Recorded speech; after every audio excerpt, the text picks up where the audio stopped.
João capítulo 7, versos 53, capítulo 8, de 1 a 11. E cada um foi para a sua casa. Jesus, entretanto, foi para o Monte das Oliveiras. De madrugada, voltou novamente para o templo e todo o povo ia ter com ele. E assentado, os ensinava. Os escribas e fariseus trouxeram à sua presença uma mulher surpreendida em adultério. E fazendo-a ficar de pé no meio de todos, disseram a Jesus: Mestre, esta mulher foi apanhada em flagrante adultério. E na lei nos mandou Moisés que tais mulheres sejam apedrejadas. Tu, pois, que dizes? Isto diziam eles, tentando-o, para terem de que o acusar. Mas Jesus, inclinando-se, escrevia na terra com o dedo. Como insistissem na pergunta, Jesus se levantou e lhes disse: Aquele que dentre vós estiver sem pecado, seja o primeiro que lhe atire pedra. E tornando a inclinar-se, continuou a escrever no chão. Mas ouvindo eles essa resposta e acusados pela própria consciência, foram se retirando um por um, a começar pelos mais velhos até aos últimos, ficando só Jesus e a mulher no meio onde estava. Erguendo-se Jesus e não vendo a ninguém mais além da mulher, perguntou-lhe: Mulher, onde estão aqueles teus acusadores? Ninguém te condenou? Respondeu ela: Ninguém, Senhor. Então lhe disse Jesus: Nem eu tampouco te condeno. Vai e não peques mais. Amém. Quero falar nesta noite sobre a miséria no tribunal da misericórdia. A miséria no tribunal da misericórdia. É fato incontestável que o tribunal dos homens é mais rigoroso do tribunal de Deus.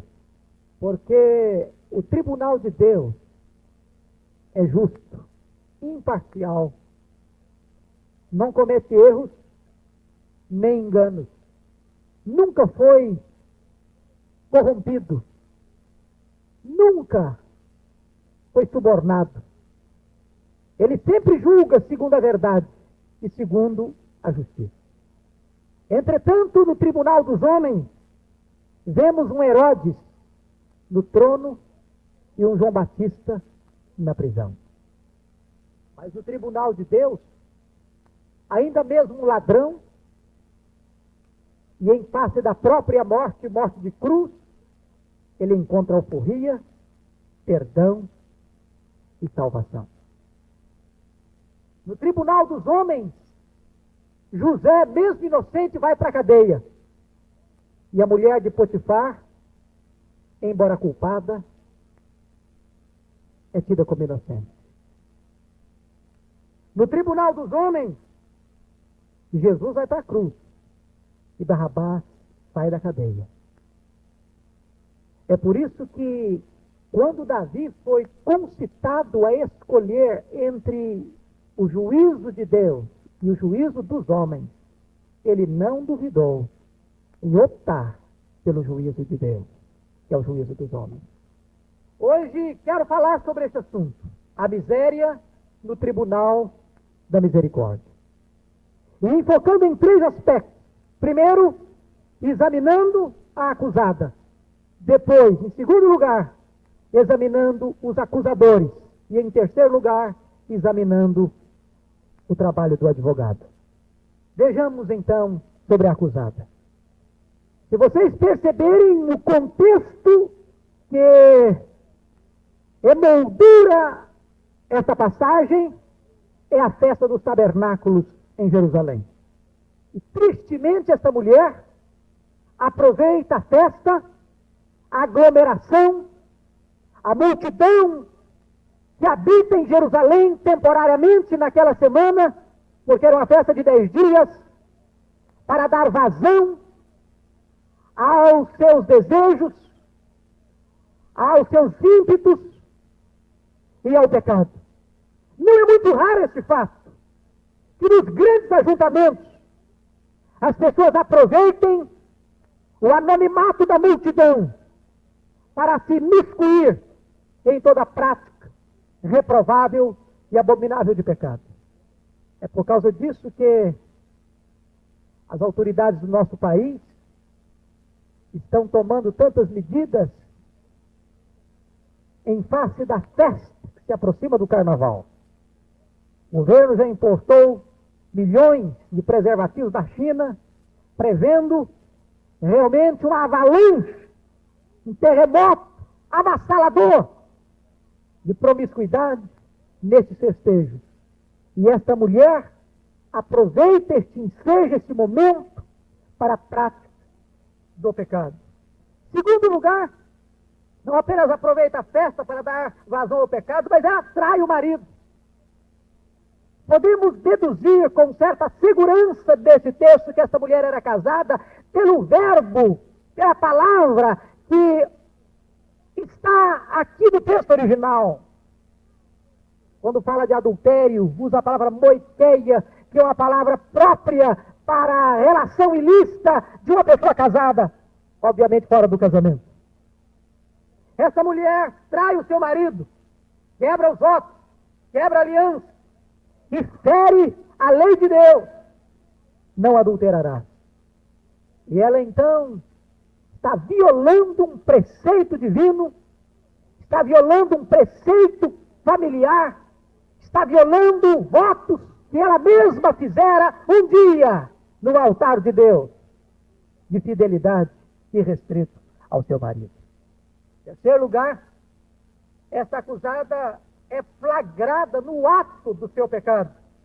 Diz o texto, pegamos esta mulher no flagrante do adultério.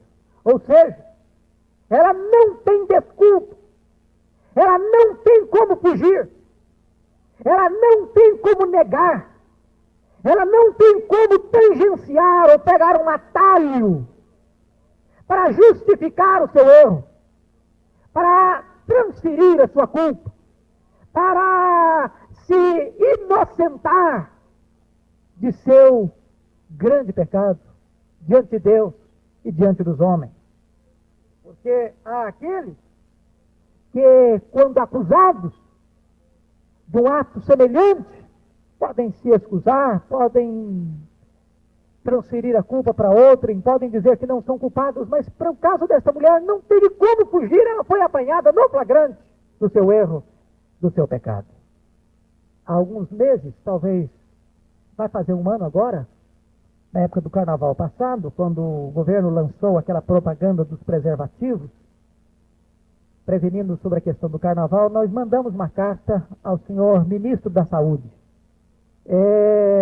ponderando sobre a maneira, a forma com que a campanha estava sendo conduzida e condenando a maneira, a forma com que estava sendo conduzida aquela campanha. E recebemos do ministro uma carta em 3 laudas, trazendo-nos algumas explicações. E ele, na sua carta, nos dizia que, infelizmente, o quadro brasileiro é muito sério e muito grave.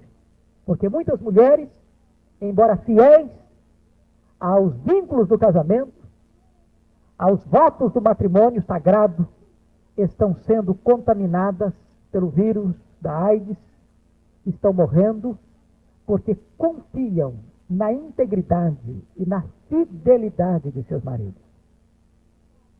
Embora esses maridos mintam, finjam que são fiéis, eles estão conduzindo suas mulheres por veredas de morte. No caso dessa mulher, não teve como se desculpar, porque ela foi apanhada no flagrante do seu erro. Quarto lugar, essa mulher é humilhada, porque diz as Escrituras aqui que os fariseus e escribas arrastaram-na publicamente, à força. Não a trataram com dignidade. Mais do que isso, não viram essa mulher como uma pessoa, como um ser humano que tem nome, que tem sentimento, que tem história, que tem passado, que tem família. Embora no seu erro, mas eles não deram a ela nenhum crédito de dignidade humana. Pelo contrário, essa mulher tornou-se apenas um instrumento realização de seus projetos iníquos, que nada mais era do que acusar ou pegar Jesus num contrapé. E essa mulher, além da culpa, recebe agora a tristeza do vexame, do vitupério, da humilhação, da vergonha e da execração pública. Em quinto lugar, ela é exposta ao vexame público, porque diz o texto que os escribas e fariseus arrastaram-na, aí era de madrugada, não apenas pelas ruas e becos escuros da cidade de Jerusalém, mas levaram-na ao templo, onde a multidão assentada ouvia Jesus. E fizeram questão de empurrar essa mulher no meio da multidão e colocá-la de pé diante de Jesus e diante de olhares estupefatos, escandalizados com aquela cena tão reprovável e tão hedionda. Certamente aquela mulher foi exposta, humilhada, envergonhada, esmagada emocionalmente e ultrajada em público. Mas, fechando a grave situação desta acusada, verdadeiramente ela era culpada.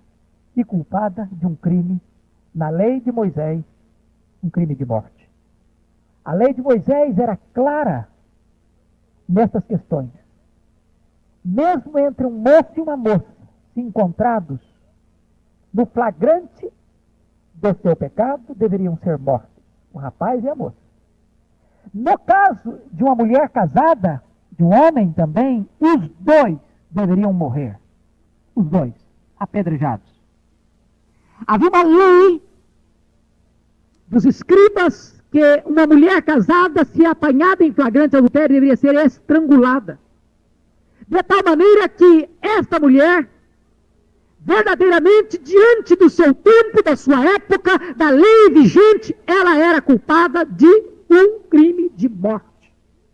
Senão, vejamos, irmãos, o que o texto diz. Ela era condenada, em primeiro lugar, pela lei. Ela estava condenada pela lei. A lei dizia expressamente que naquele caso, no seu caso, era apedrejamento, era morte sumária. Segundo, ela estava condenada pelo tribunal dos religiosos. Os escribas e fariseus não tinham nenhuma dúvida. Na verdade, a motivação que os traz a Jesus Cristo não era uma dificuldade de interpretar a lei. Eles não tinham nenhuma dificuldade de entender o que a lei estabelecia e exigia naquele ato. A finalidade deles era bem outra, era ter de que acusar Jesus. Então ela estava também condenada pela lei dos religiosos. Terceiro lugar, ela estava condenada no tribunal da opinião pública.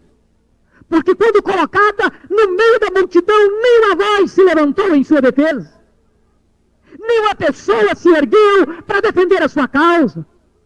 E o silêncio da multidão circunstante da hora, nada mais era do que uma aprovação, do que um silêncio tácito, aprovando a culpabilidade daquela ré. Quarto lugar, ela é julgada e culpada no tribunal da sua própria consciência, porque ela também não ergue a voz para se defender. O seu silêncio, na verdade, era uma anuência à realidade do seu erro e do seu pecado. Por isso, a nossa visão, esta mulher é o quadro da própria miséria diante do tribunal da misericórdia. Mas eu chamo a atenção dos irmãos para o segundo aspecto, que é o aspecto dos acusadores. Vejamos os acusadores. E nós não conseguiremos entender esse texto, irmãos, sem dissecar, sem penetrar no contexto em que ele está inserido. Precisamos ler o capítulo 7 para entendermos o capítulo 8. Porque o capítulo 7 está nos falando de que havia uma festa em Jerusalém, a festa dos tabernáculos, onde toda a população de Israel passava uma semana inteira em cabanas em Jerusalém. Era uma grande concentração pública, era uma festa religiosa, era a festa das colheitas, era a festa mais alegre dos judeus. E diz a palavra que Jesus Cristo está nessa festa, que Jesus Cristo está falando, que Jesus Cristo está ensinando e que tem gente crendo em Jesus. Você ler no capítulo 7, 19, e os judeus, os fariseus, os escribas tomam a decisão no meio da festa de prender Jesus, mas não conseguem porque não era chegada a sua hora. Capítulo 7, versículos 30 e 31, capítulo 7, 19, eles querem não prender Jesus, eles querem matar Jesus, tomam a decisão de matá-lo. No capítulo 7, 30 e 31, eles tomam a decisão de prendê-lo. Precisamos prender esse Jesus. Logo em seguida, no capítulo 7, verso 32, eles tomam a decisão de mandar os guardas ir a Jesus e prendê-lo. E os guardas saem com a ordem expressa de prender a Jesus, de manietar a Jesus, de trazê-lo algemado para eles. E os guardas vão com essa finalidade e retornam de mãos vazias. E eles então perguntam, por que não o trouxeram? E os guardas disseram, nunca ouvimos ninguém falar como este homem. E o resultado disso é que a Bíblia diz que eles ficam furiosos, eles ficam irados, eles ficam revoltados, mas é alta noite. E a multidão vai se dispersando e cada um vai para a sua casa. E diz a Bíblia que Jesus vai para o Monte das Oliveiras. A gente não sabe se ele ficou no Getsêmani orando, ou quem sabe se foi pernoitar na casa de Marta, Maria e Lázaro. Mas o certo é que a Bíblia diz que de madrugada do outro dia, nem tinha ainda amanhecido, e Jesus Cristo volta para o templo e a multidão se reúne ao redor dele e ele continua os seus ensinamentos. E eu fico imaginando que naquela noite aqueles fariseus e escribas não dormiram. E eles ficaram então maquinando. Eles ficaram então planejando, elaborando um meio, uma forma de apanhar Jesus do contrapé para ter de que acusá-lo. Quem sabe até mesmo ficaram pesquisando, sondando, investigando pelas ruas escuras de Jerusalém, se não encontrariam algum fato, algum acontecimento em que pudessem usar para incriminar a Jesus.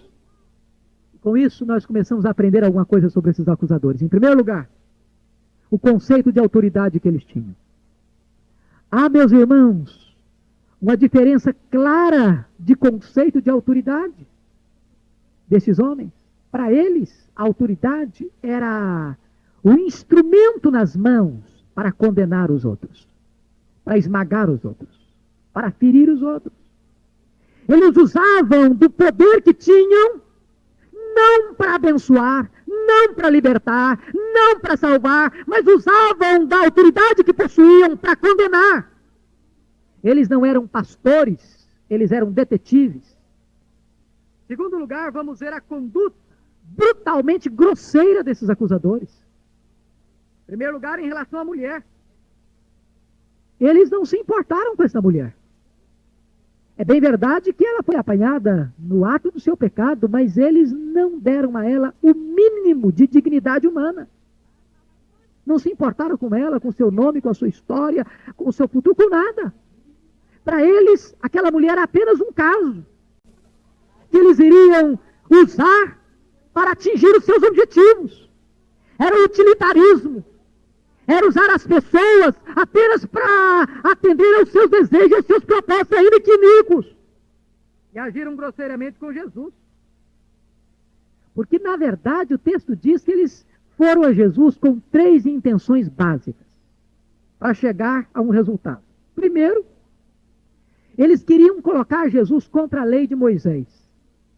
Mestre, esta mulher foi apanhada em flagrante adultério e a lei de Moisés diz que tais mulheres devem ser apedrejadas. E tu o que dizes? Se Jesus dissesse não apedrejem, eles diriam, então o senhor está contra a lei de Moisés. Então o senhor não tem autoridade para ensinar as Escrituras.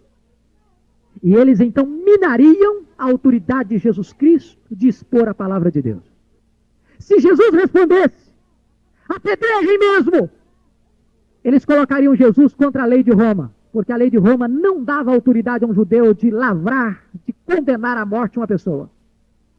E então acusariam Jesus de infidelidade patriótica.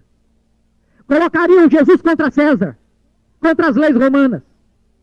Terceiro lugar, se Jesus condena esta mulher, eles acusariam Jesus de não ser o meigo rabi da Galileia, amigo dos pecadores, diante de quem as multidões aflitas e angustiadas tinham abrigo, tinham alívio, tinham libertação, tinham cura, tinham perdão e salvação. Por isso, em terceiro lugar, a atitude dos acusadores é extremamente hipócrita. E o que é hipocrisia? Hipocrisia é falar ou fazer alguma coisa e sentir outra. Isso é hipocrisia. Quando eu falo alguma coisa para alguém, diante dele, ou faço alguma coisa diante dele, mas lá dentro do coração meu sentimento é outro. Isso é hipocrisia. E vejamos a hipocrisia desses acusadores. Em primeiro lugar, eles professam um grande zelo pela lei de Deus. Eles se apresentam diante de Jesus e daquela multidão como os verdadeiros guardiões dos valores sagrados, dos princípios de Deus. São os grandes religiosos que defendem os preceitos, os parâmetros da lei, a santidade da lei, o cumprimento da lei. No entanto, diz a Bíblia que o verdadeiro propósito deles não era velar pela santidade da lei, não era velar pelo cumprimento da lei, não era velar pela integridade das Escrituras. O grande projeto do coração deles era matar Jesus, era acusar Jesus. Eles são hipócritas. Em segundo lugar, eles são hipócritas quando eles professavam uma preocupação pela moralidade privada e pública. Eles se apresentam como verdadeiros guardiões da moralidade familiar. Nós não podemos permitir que erros crassos, graves como esses, contaminem, poluam, destruam a integridade da família. Eles se apresentam como os grandes defensores da santidade do casamento. Entretanto, o que estava lá no fundo do coração deles não era nenhuma preocupação com o casamento, com a moralidade pública ou com a moralidade pessoal. Em terceiro lugar, eles são hipócritas quando demonstram um grande respeito para com Jesus. Eles chegam numa reunião pública no templo, se dirigem a Jesus dizendo: mestre, mestre. Naquela época, as grandes questões, as grandes perguntas, as grandes interrogações, os grandes dilemas eram levados aos rabinos, para que estes pudessem se posicionar. E eles então chegam diante de Jesus e o chamam de mestre, valorizam-no, elevam sua posição como grande mestre, porque eles eram mestres. Colocam Jesus numa posição de superioridade sobre os demais. Mas eles não têm nenhum respeito por Jesus. Eles não querem nada mesmo em ouvir os ensinamentos de Jesus. Eles querem é destruir Jesus. Por isso, meus amados irmãos, eles se apresentam como aqueles que estão com um grande problema. Eles chegam para os olhos: nós estamos aqui com uma dificuldade enorme para tomar uma decisão. Eles chegam humildes. Eles chegam com essa hipocrisia toda: olha, precisamos de ajuda. Essa mulher foi apanhada em flagrante adultério e nós não queremos tomar nenhuma decisão sem ouvir a sua posição, que certamente é uma posição tão extraordinária. Por favor, nos ajude. Nós estamos em apuros. Nós estamos precisando de uma resposta sábia para tomar a decisão mais acertada. Eles passam essa ideia, eles passam essa imagem, eles passam a ideia de que eles estão, na verdade, sinceramente necessitando de ajuda. E Jesus consegue discernir a hipocrisia do coração deles, porque a intenção deles não era essa. A intenção deles era acusar a Jesus, era incriminar a Jesus. E assim, meus irmãos, a gente pode resumir dizendo o seguinte: que eles não se importavam com a lei de Deus. Não se importavam. O grande mandamento da lei de Deus é amar a Deus sobre todas as coisas e o próximo como a si mesmo. Eles não levaram em conta essa mulher de jeito nenhum. Não respeitaram o Filho de Deus. O que é mais grave? A hipocrisia dos acusadores chega ao ponto em que eles usam a lei de Deus para tentar alguém. Olhem o versículo 4 para vocês perceberem. disseram a Jesus: mestre, esta mulher foi apanhada em flagrante adultério. E versículo 6 diz: isto diziam eles, e na lei de Moisés nos mandou que tais mulheres sejam apedrejadas, tu pois que dizes? Isto diziam eles, tentando-o, para terem de que o acusar. Que coisa grave, usando a palavra de Deus para tentar. Na verdade, quando esses escribas e fariseus pegam a própria Bíblia, pegam a própria lei para tentar, eles estão se colocando no lugar de Satanás, porque Satanás é aquele que sempre quer usar a palavra de Deus para tentar as pessoas. E veja que eles bajulam para tentar. O versículo 7 nos diz, as Escrituras, que eles insistem no erro. Insistem, eles continuam. E tu que dizes? E tu que dizes? E tu que dizes?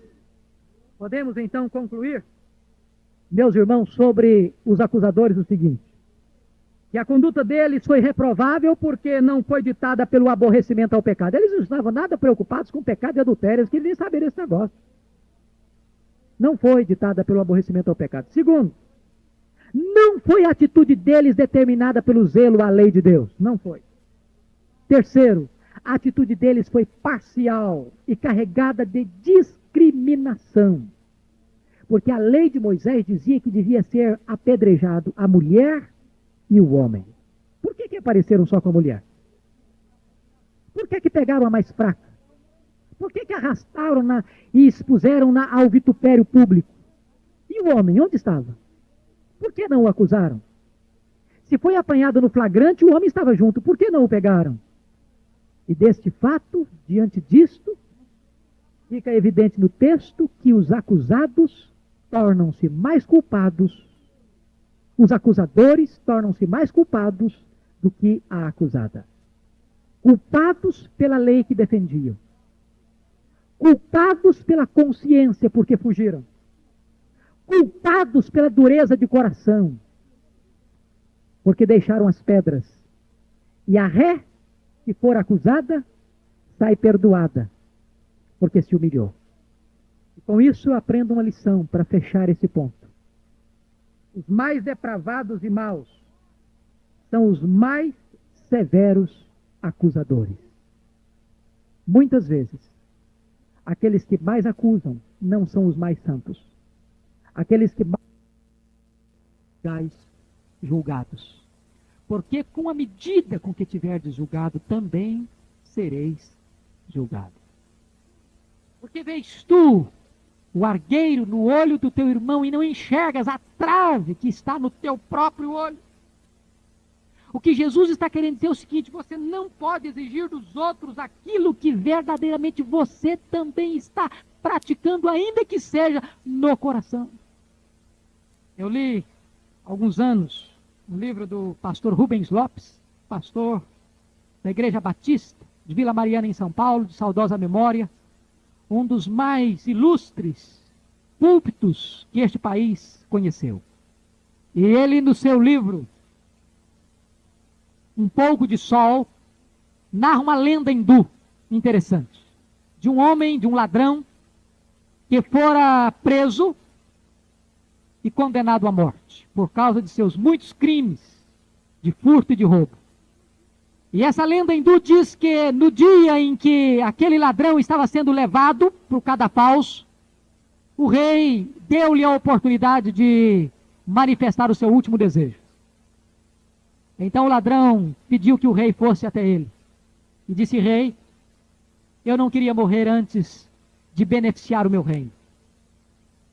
Eu cometi tantos delitos, tantos pecados, tantos erros, tantos prejuízos ao meu reino, e eu tenho um segredo no meu coração que pode enriquecê-lo, que pode enaltecê-lo, que pode abençoá-lo, e eu gostaria de passar esse segredo para Vossa Majestade. E o rei disse: mas o que é? Rei, eu tenho o segredo de plantar uma árvore e ela vai produzir frutos de ouro. E muito ouro, e muito fruto. Mas é mesmo, com certeza. Se o senhor quiser, eu posso levar o senhor e faremos a demonstração. O senhor convoca o seu staff, convoca os seus homens mais importantes do seu reino, e nós vamos juntos ao jardim do seu palácio e vou fazer a demonstração para o senhor ver. E o rei, então, curioso, chama os seus homens da área da economia, chama o seu capelão, chama os homens de maior destaque do seu reino, marcado o dia e o horário, lá vai aquele ladrão com ele ao jardim do palácio, para fazer a experiência.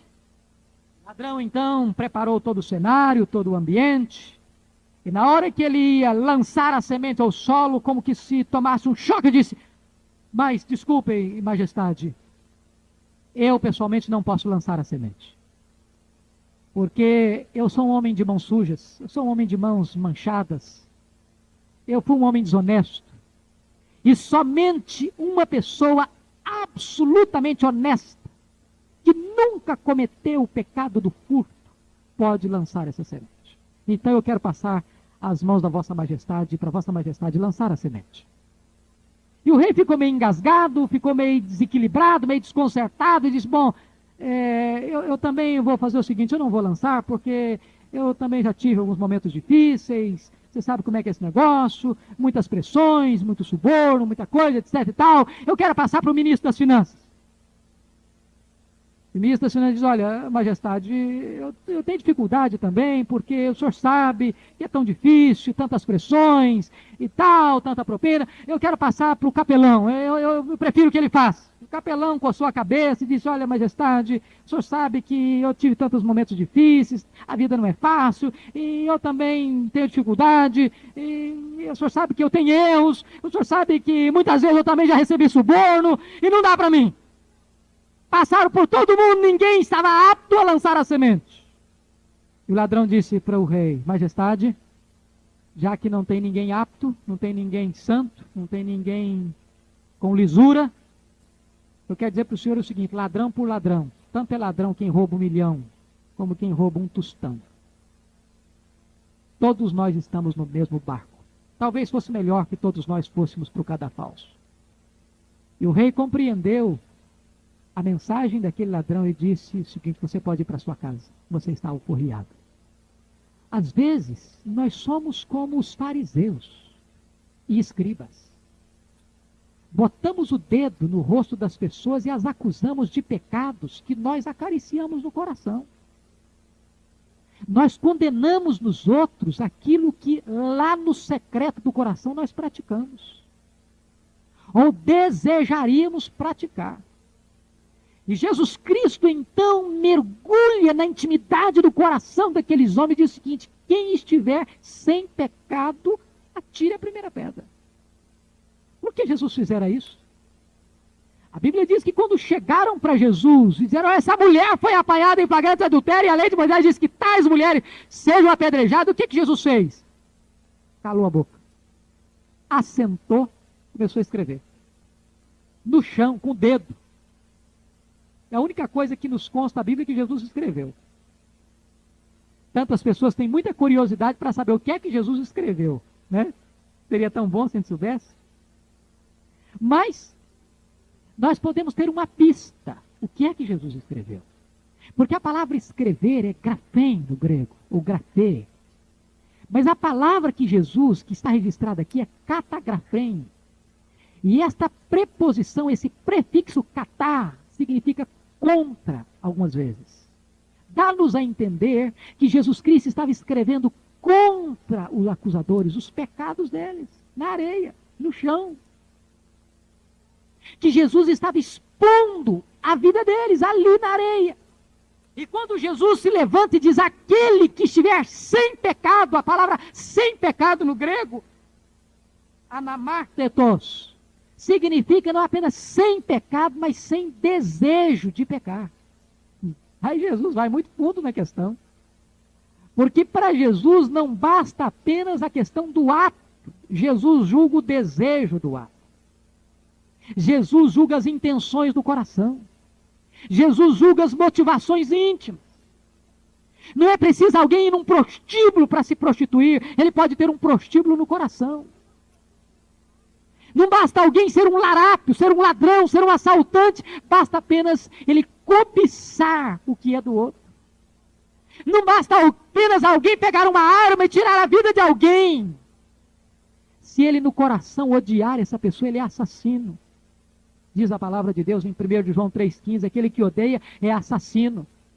O que Jesus está dizendo é que nós não podemos chegar diante do tribunal da misericórdia sem sermos devassados, sem sermos mergulhados pelo olhar onisciente de Deus, que tudo vê, tudo sabe, tudo sonda e tudo conhece.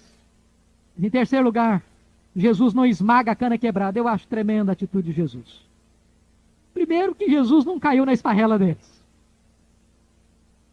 Jesus não foi contra a lei de Moisés. Jesus não foi contra a lei de Roma. Jesus não foi contra a multidão ali expectante. Jesus valoriza a lei. Jesus expõe a gravidade do pecado. Mas Jesus se importa com aquela pessoa que está ali diante dele. O que eu acho tremendo é que Jesus não esmaga nem os acusadores. Jesus respeita até os fariseus e escribas. É verdade, irmãos. Jesus podia liquidar com eles ali. Jesus podia dar ali uma palavra que fulminaria aqueles homens. Jesus podia expor os pecados secretos e íntimos do coração deles em público, em alta voz, trombeteando diante da multidão que estava ali. Jesus podia ridicularizar a liderança religiosa de Israel dentro do templo, dentro do quartel-general deles. Mas Jesus age com discrição. Discrição. Ele não faz um estardalhaço, não. Ele não faz um discurso moralista, não. Ele escreve no chão, não é nem numa lousa visível, não é no chão, na areia. Talvez umas 3 ou 4 pessoas estavam mais perto que podia ver. E ele age com misericórdia com a mulher. Porque ele era a única pessoa que podia condenar essa mulher. Única. Se tinha alguém sem pecado ali que podia apedrejar, era Jesus. Mas ele resolve usar a sua autoridade não para condenar, mas para salvar. Ele usa a sua autoridade não para esmagar, mas para reerguer. Não para ferir, mas para sarar. Não para escravizar, mas para libertar. Não para matar, mas para dar vida. O que eu acho bonito em Jesus é que ele chama esta mulher do nome mais meigo que ele podia chamar uma pessoa. Mulher, onde estão os teus acusadores? E esta expressão mulher, dentro da cultura judaica, era uma expressão muito bonita, muito amável. Foi desse jeito que Jesus se dirigiu à sua mãe, lá em Caná da Galileia. Mulher, que tenho eu contigo? Ou lá na cruz, mulher, eis aí o teu filho. Ele olha para esta pecadora e diz: você é alguém que merece amor. Você pode ser reerguida, ser restaurada, ter dignidade. E o último ponto da minha mensagem, irmãos, é que Jesus restaura a dignidade desta mulher de 4 formas. Primeiro, quando ele não diminui a gravidade do seu pecado. Jesus não disse para aquela mulher: olha, mulher, que isso? Você é inocente. Seu pecado não tem problema nenhum, não. Aliás, nós estamos vivendo uma época de muita sensualidade, é festa, é isso mesmo. Não tem problema não, isso é comum, isso é normal. Jesus não disse isso não, Jesus não é leviano quando trata do pecado. Ele não trata do pecado levianamente. A sociedade moderna, desculpa, não tem problema, esse é assim mesmo, é a cultura, é a grande pressão que as pessoas enfrentam, é o meio. Jesus não desculpa o pecado daquela mulher. Jesus não inocenta o culpado nesse sentido. Jesus não chama o pecado daquela mulher de outra coisa, é pecado mesmo. É grave mesmo. É abominação mesmo. Segundo lugar, Jesus toma a decisão de não condenar, mas de perdoar. E por que Jesus perdoa? E por que ele podia alforriar aquela mulher? É porque ele mesmo torna-se o Cordeiro de Deus que tira o pecado do mundo. Ele mesmo é aquele que levou sobre si as culpas e o nosso pecado, e por isso ele pode nos alforriar, porque ele pagou o preço. Porque ele carregou sobre o seu corpo no madeiro os nossos pecados. É por isso que ele pode nos perdoar. Não é que o pecado seja alguma coisa sem gravidade aos olhos de Deus, não, meus irmãos. O pecado é maligníssimo, diz o apóstolo Paulo, maligníssimo. O pecado é hediondo aos olhos de Deus. Mas Deus perdoa pecados porque o seu Filho se fez pecado por nós e morreu pelos nossos pecados. Terceiro lugar, Jesus encoraja esta mulher: vai, volta à vida, mulher. Não fique carregando seus traumas e seus recalques. Volte a viver. Não ande mais de cabeça baixa. Não seja uma mulher esmagada pelo complexo, pelo peso, pela consciência acusadora que lhe machuca, lhe esmaga. Vai, filha, vai, comece a viver outra vez. E ela sai livre, perdoada, restaurada e com dignidade. Aí Jesus conclui dizendo o seguinte: ele exorta aquela mulher a não voltar mais à prática do pecado. Vai e não peques mais. Muda de vida. Muda de vida. Abandone o pecado. Deixe esse estilo de vida que você está vivendo e conserte a sua vida. Nós não podemos brincar com o perdão de Deus. Tem muita gente que brinca com o perdão de Deus. Jesus não aprova, não aceita aqueles que chegam para ele, pedem perdão já com a intenção de repetir o erro, de continuar no erro, de permanecer no erro. É por isso que a Bíblia diz que aquele que é exortado muitas vezes endurece a sua cerviz, é quebrado repentinamente sem que haja cura. Não podemos brincar com Deus, porque horrenda coisa é cair nas mãos do Deus vivo. Vai e não peques mais. E eu aprendo aqui uma outra lição, é que os mais santos são os mais misericordiosos. Louvado seja o Senhor. Os mais santos são os mais misericordiosos. Concluindo,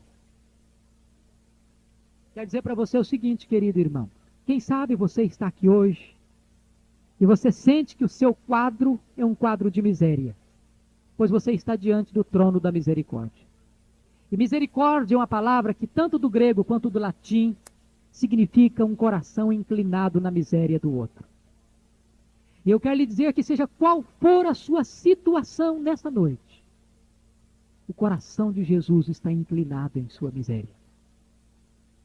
Ainda que você seja culpado diante do tribunal da lei, ainda que você seja culpado diante do tribunal da religião, ainda que você seja culpado diante do tribunal da sua consciência, ainda que você seja culpado diante do tribunal da opinião pública, você pode ser salvo diante do tribunal da misericórdia. É por isso que a Bíblia diz que os acusadores saíram como culpados, porque não se quebrantaram. Mas a mulher culpada, por causa do seu arrependimento, sai liberta, perdoada e salva. Você hoje pode sair daqui deste santuário, também salvo, liberto e perdoado pelo Senhor Jesus. Porque você está diante do tribunal da misericórdia nesta noite. Curva sua fronte. Vamos orar.